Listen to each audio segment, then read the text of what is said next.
Hello, Power fans. This is Mathonical here, joining me for the fifth recording I'm doing with Inside Millout.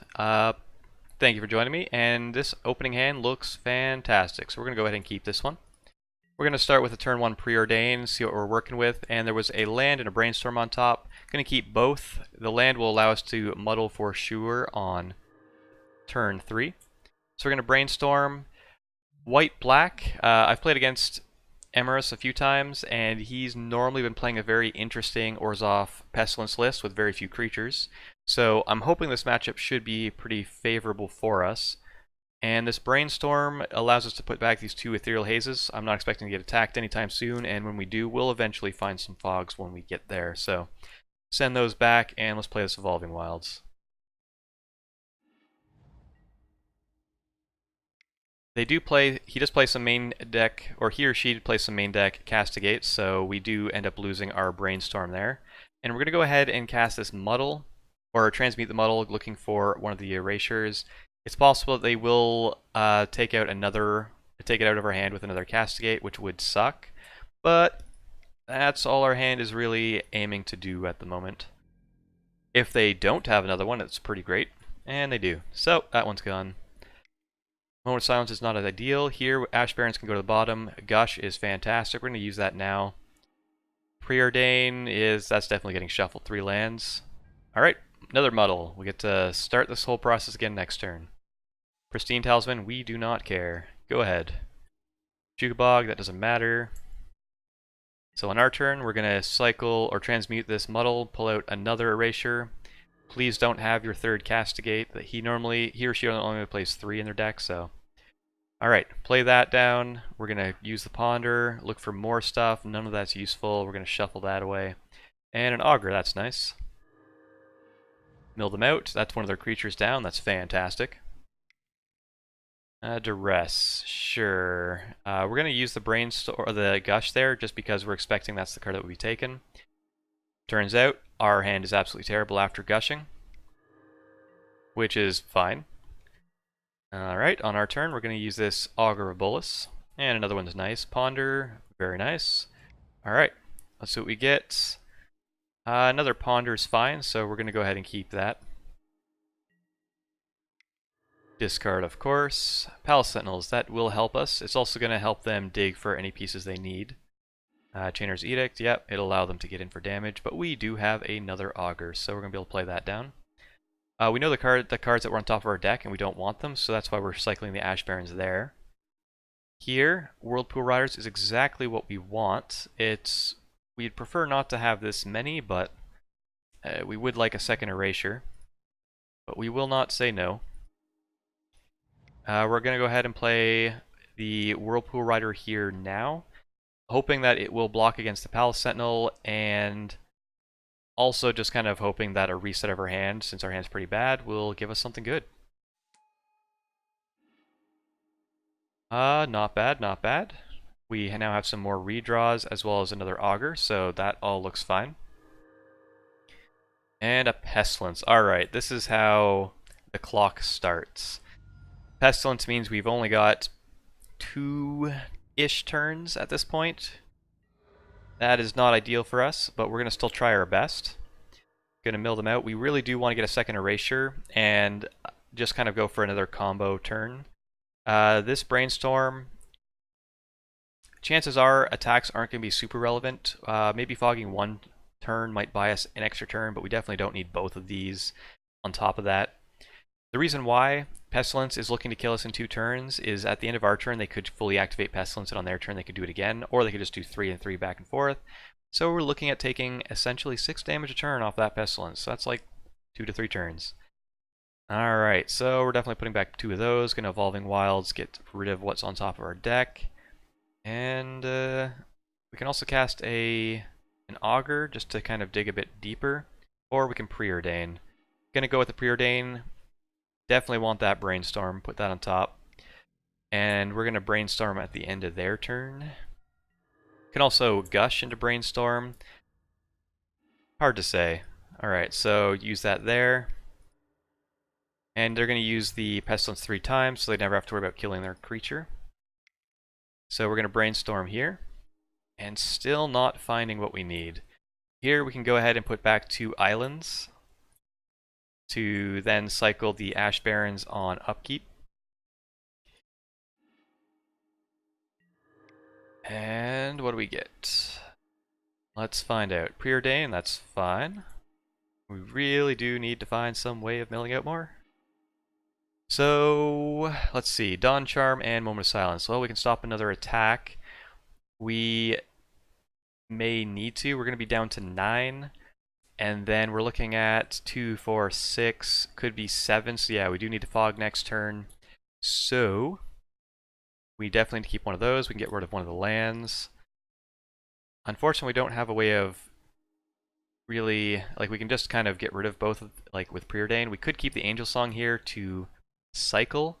That might be what we should be doing, but I'm going to go ahead and put it to the bottom, look for something even better. Fortunately, we didn't find anything. So we're going to Augur, not going to be able to block. Muddle, well, that's not going to help us. We'll keep it anyway. Things are not looking too good.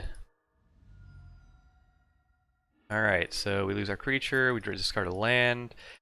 Here, we're just going to Moment of Silence, prevent the attack, because if they had a land drop that we died on that turn, they did have the land drop, so thankfully that buys us one more turn. So take a bunch of damage. Land, not what we're looking for. Gush. Please save us, Gush. In Gush we trust.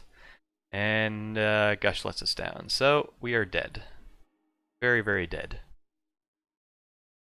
Very unfortunate. We got super close. We are able to muddle for a rider, of course, and like completely hit them a bunch. It's possible we find a Gush off of that to mill them out for 2 more, but this is definitely not enough. We're just going to go through this just to kind of take a look at more of their deck. We want to see what they're working with. But they've been playing a fairly similar list for a while now, so it's pretty standard at this point. We did get them down to 4 cards, and that's all we're able to do this time. So, let's jump on over to game number 2. For the sideboard, we are going to bring in some of the Tireless Tribe combo. Because they have Pestilence, I don't want to go too heavy on that, but the fogs are fairly ineffective. It is possible that they buy us some additional turns, but I'm not really hopeful. So I'm going to be keeping the 2 Dawn Charms because those can counter Castigates. And I realize after, right after submitting the deck, that I should have also cited out the Dispels. They play very few main deck instants, and most of them are creature removal.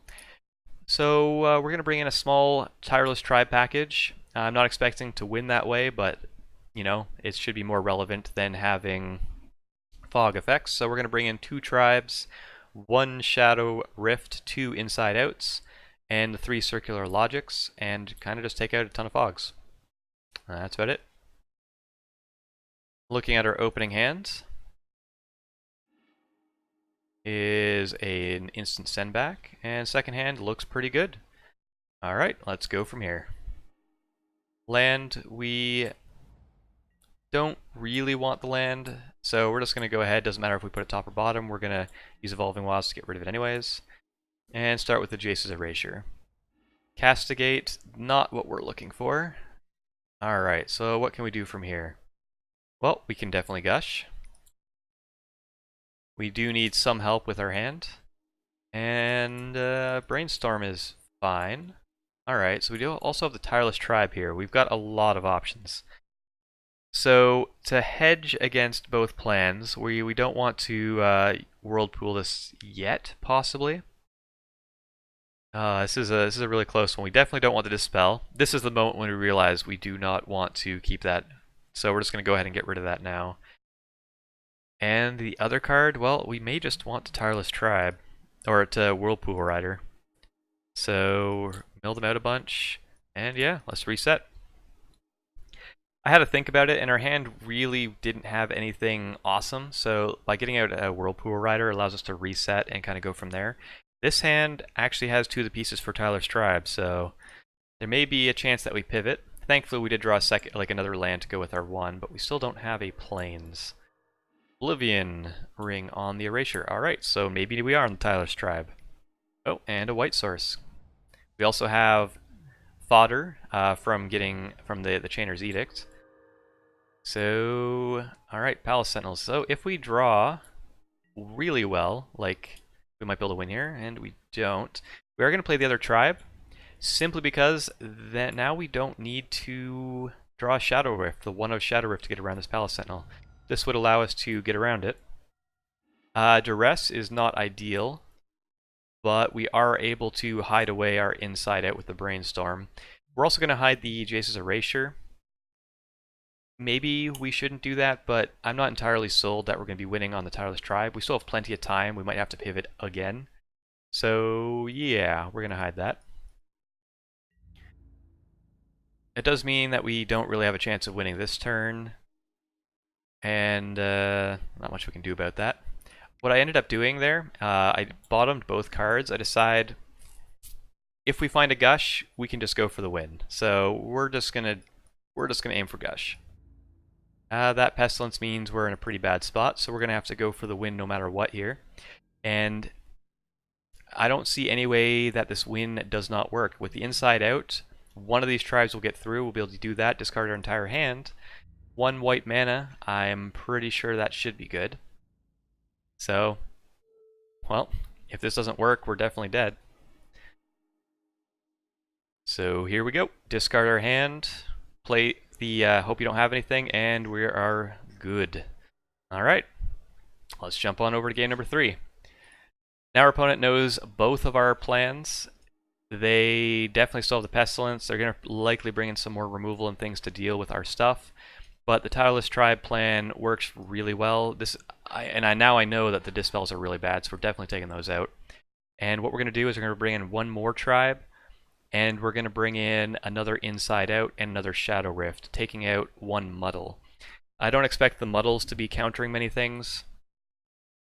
And with this configuration, it does give us more cycling effects, since the Shadow Rifts and Inside Outs do allow us to cycle. So yeah, we'll just keep it like that. Take a look at our opening hand. Solid keep. Go ahead and run it, and let's see how this goes. We're going to go with the Ponder. We saw a bunch of cards that we liked, so we're just going to keep them on top. Sorry, I didn't slow down for that one. Alright, so here, we did keep the Ash Barrens on top because now we're going to be able to Brainstorm and cycle. I'm not going to do that just yet, just because if they go for a Castigate or something like that, I would like to know what I'm hiding. They go for the Pristine Talisman, so I'm going to go ahead and Brainstorm. So with this, we don't need 2 Shadow Rifts. I'm going to go ahead and get rid of one of those. And after that, pretty much one of the Preordains seems like the solid choice to send back, and then we'll send those away. And I ended up switching my mind and going with something else. Went with the Whirlpool Rider simply because we don't have the combo piece to go with it, so that makes sense in retrospect. Alright, so we're going to play that Plains. We're going to play the Augur of Bolas and find nothing. I was debating playing the Brainstorm first, just to guarantee getting a hit with the Augur of Bolas, but I decided I wanted to look at more cards. Turns out, I got punished. Here, they're going to play a Guardian, so they are getting their clock online. Brainstorm, so we find a tribe and a circular logic. This means that we can try and go for the tribe plan. We do have the Shadow Rift Inside Out to go with it, and we've got a circular logic, so it's likely that it could make it. We will give it a try. Go ahead and play the tribe. They play a Duress. So I'm going to go ahead and counter this. They would take the Shadow Rift, and I don't have many of those in the deck. So I'm going to go ahead and get rid of it. It's possible they could play a Pestilence, and that's no good, but not much we can do. And they got a Castigate, so it doesn't really matter. They end up taking it anyways. Of course, they're not going to attack here. So now we need to find a second tribe, or we need to find the last Shadow Rift. Preordain, alright, don't want either of those cards. And an Erasure, okay. Well, we're going to play that just because we may need to pivot back. Ponder, we do find another tribe, But now we're super low on cards. So I'm going to keep the Brainstorm so we can really dig through our hand. So what we're going to do, keep the land on top, so that way if they do any kind of discard, we don't have to worry about it. We're going to be able to cast the Brainstorm and kind of figure things out from there. Owl Sentinel, that's fine. And getting in for some damage, yep. We will take it. Alright, so we draw our Brainstorm. We are just going to pass. We need to start getting up a critical number of cards again. Guardian, yep. The clock's really starting to come along. I'm going to Brainstorm there, mainly because I want to have the option to counter that if I need to. Turns out I found nothing useful, and I just put 2 cards back on top. We're going to be drawing them again anyways. The cards I put on top are the cards I actually want to draw, like the Erasure. I did want to hide it from a Castigate. And the way things are lining up here, we either need to draw a Shadow Rift to get the Tireless Tribe through, or we need to mill them out. So, alright. We're just going to go ahead. We don't need to play the second Tribe here because they are definitely going to have enough blockers. Going to get in for 3 of those for 6 damage. We're just hoping for no Pestilence. Pestilence would likely just beat us. Tapping this much mana for Chainers. Okay, that's fine. This is a turning point. We have to decide whether we're keeping the Augur or the Tribe. Because we have another Tribe in hand, I'm going to get rid of the Tribe. Or should we get rid of the Augur? Well, let's find out. I'm kind of inclined to keep the Augur just because it's able to get free blocks on the Palace Sentinel. So yeah, we're just going to do that. I'm switching over to the mill plan. And because of that, I'm going to go ahead and cycle this inside out and find another inside out, which we knew was there. Alright, let's find what we find off of this Gush. Another Tribe, another Augur, alright. So we're going to cast that Augur. We find a Brainstorm, that's great. Cast the Brainstorm. Here, we definitely have way too many lands, so we can put some of those back on top. Milling them out. And here, we have to keep up the Dawn Charm. We want to be able to fog this turn. Oh yeah, so to go back a couple turns, the main reason why I sacked the Tribe, we were so low on cards, and they're at 35 life. Just to point it out. So we're going to fog this, hoping once again for no Pestilence, because that would likely just crush us. And just a flashback Chainer, that's fine. We'll get rid of another one of our Augurs. Alright, let's see if we have some good running. We're going to go ahead and cast this Jace's Erasure. Cast the Preordain, and we don't want either of those. Those are both going to the bottom. Gush is nice. So we're going to cast that. Alright, another Gush. We're getting really close to the mill out plan. But it's tight, especially now that they drew the duress to get rid of our Gush. So with 5 cards in hand, as long as they don't have Pestilence here, or sorry, 5 cards in the library, 4 cards in hand, as long as they don't have a Pestilence, we do win, mainly because we get to mill them, and then we get to cast the Inside Out for the cycle. That makes them have no cards in hand. So we pivoted back and forth a number of times. We were right on the ropes, and we did manage to squeak out a victory. It's possible that we shouldn't go on the Tireless Tribe plan at all, since they do have so much removal, and maybe we do just want more fogs to protect against this. And perhaps we want to find some way of having some kind of sideboard plan or some card that can deal with Pestilences, because man, if they land one of those, we're under such a clock. But we did manage to win that super close game, and it was a lot of fun. Thank you very much for joining me along with these games, and I'll see you in the wrap-up.